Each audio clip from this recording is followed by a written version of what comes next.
Sir Michael Fabricant is a former Conservative MP and whip, and he joins us. Michael, good evening.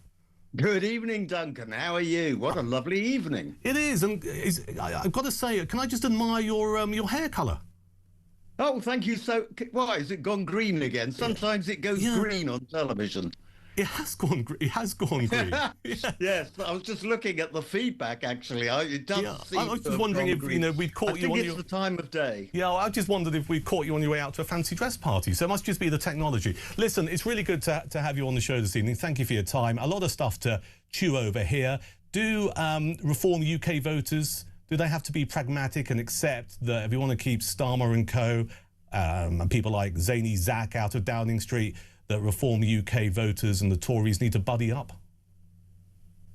Well, first of all, it's interesting, isn't it, that both Nigel Farage and Kemi Badenoch, or is it Kemi Badenoch? I still haven't sorted that out. I think it's Badenoch, yeah. It's Badenoch. We'll go with what you say. Though I have a theory that certain people mispronounce it on purpose just to annoy her, but that's maybe just a sidebar activity. So go on. I don't think so. I think they just don't know quite what it is. But anyways, you know, one thing you know, and I know you've worked at the House of Commons, is that MPs and leaders of political parties never admit in advance of a general election that they're going to tie themselves up with anybody. But it was interesting, the poll that you've come. I think it's fair to say, and I'm not making any political point, but I think that the Reform Party is not as popular as it once was. And I think Kemi Badenoch, I got it right this time, Kemi Badenoch, who I was not over impressed with, I have to say, when she became leader, I think has really got a mojo together. I think in the last 6 months, she has really performed well. And I think that's partly as well why we're not quite seeing the popularity of Reform as we did. However, as you so ably pointed out at in your introduction, we could end up with a coalition. And if Reform are the lead party, i.e. it's got most MPs, but not enough to form an overall majority, let's think who they could go in with. Are they going to go in with Labour? No way. Are they going to go in with the Greens? Even more no way. And I say that with my definitely green hair. There's something gone with my colour balance. That's at my end, not... Fortunately, I think most people will be listening to this through the radio, so they won't be seeing the green hair. But anyways, I think it's because of the time of day, actually, and the sun is shining through a window and it's causing strange things. Well, I've got to say, for people who are watching on YouTube at the moment, it does suit you. So, I mean, you were sceptical about Kemi to begin with, but it sounds like you've kind of changed your mind a little bit and you've seen that she's improved. We had a guest in earlier, a political commentator, who kind of made the point that Kemi has got better. Her speech at the Conservative Party conference last year in Manchester did seem to be a bit of a game changer. However, she can only do so much. And when it comes to repairing the damage of the Conservatives, it's actually going to be a matter of time being the great healer. Is that a fair comment, do you think? I think that's absolutely spot on. I think people aren't listening at the moment. Having said that, I mean, people who are interested in politics, they see her not only at those set-piece conference speeches that you were talking about, but also in Prime Minister's questions, where I think she's actually performing rather well. And because she is leader of the opposition, she has finally begun to realise, or at least she's done so over the last 6 months, that, you know what, if you do well at PMQs, at least it will get her on the national news. Now, whether that's going to make any difference or not, I don't know. As I say, people aren't listening at the moment. And I think people say rather unfairly and wrongly, actually, that the last 14 years of Conservative government was a disaster. I think the last 4 years of the Conservative government was pretty disastrous.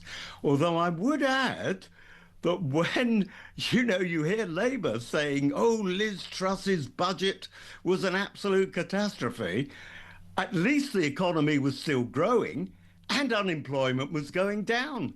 And you were talking earlier on about interest rates and borrowing rates. They were lower then than they are now. So I'm not saying bring back Liz Truss, but what I am saying is, as you said, let's see how it goes over the next 2 or 3 years, because turkeys don't vote for Christmas and we aren't going to have a general election soon. It is interesting. I think Reform UK have done a very, very good job of planting the seed in the electorate's mind that the last 14 years, or the 14 years of the Conservative government, or Conservative-led government, if you include the coalition, has been an utter disaster. And I do get a little bit frustrated as someone who's, lived and breathed politics in various forms over the years.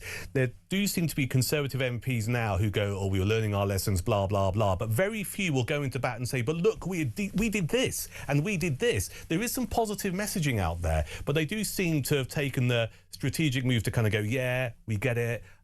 Lessons have been learned. Do you think that's a mistake?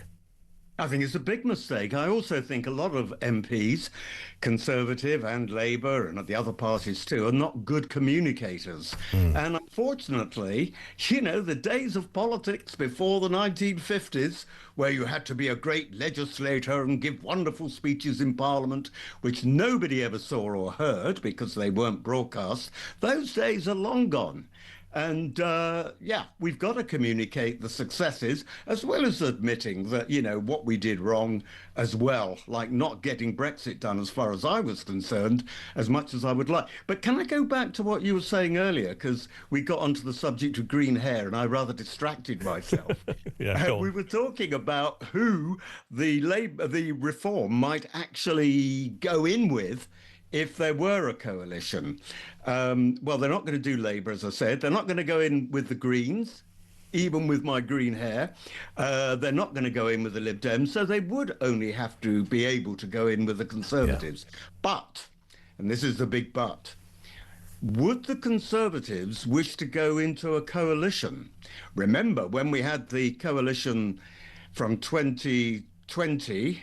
2010 with the Lib Dems, yeah. Yeah, it didn't do the Lib Dems much good. I mean, they were unpopular for a good 10 years. And I think if the Conservatives were the junior partners, they would be better off, if they have to, going in with what's called a confidence and supply agreement. And what it says is, look, we're not going to be a part of the government. So, ambitious Conservatives, hard bloody luck, you're not going to be in the government. However, what will happen is that the Conservatives will say, look, if we agree with particular areas of policy, we will support it. And if there's any attempt at a vote of no confidence in the government to try and trigger a general election, we will support the Reform government. That's what I think would happen. But hey, let's just see what happens in 3 or 4 years' time. Either Reform might win all out, or it could even be the Conservatives again under Kemi Badenoch. And as someone who was a Conservative MP for many, many years, how do you think Conservative voters on the doorstep would feel about some kind of deal with Reform UK? I don't think they would like it, just like Reform voters wouldn't like it either.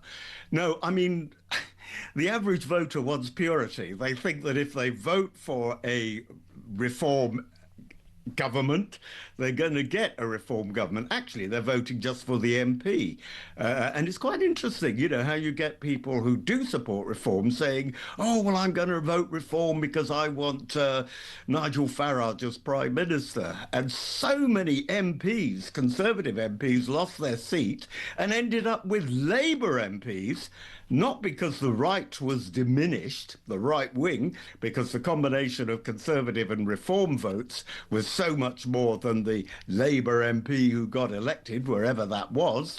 It was because the vote was split. And that's one thing. I have a big argument with a friend of mine who is a big supporter of Restore Britain. Yeah. And I say, my God, man, you're dividing even more the right. Well, let me just give some context to our viewers and listeners who are pretty switched on. So Restore Britain is Rupert Lowe's outfit. He was a Reform MP.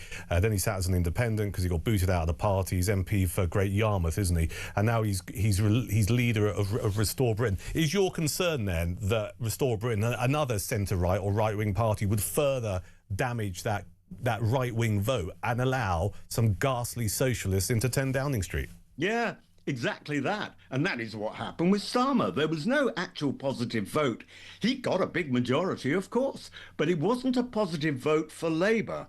It was because people were tactically voting against the Conservatives, but not actually voting for anyone in particular.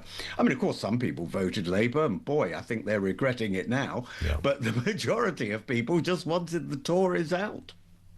So Michael Fabricant, always a pleasure. Thank you for giving up a chunk of your Friday evening, and thank you for showing us your green hair. That's Michael Fabricant, former Conservative MP and Whip.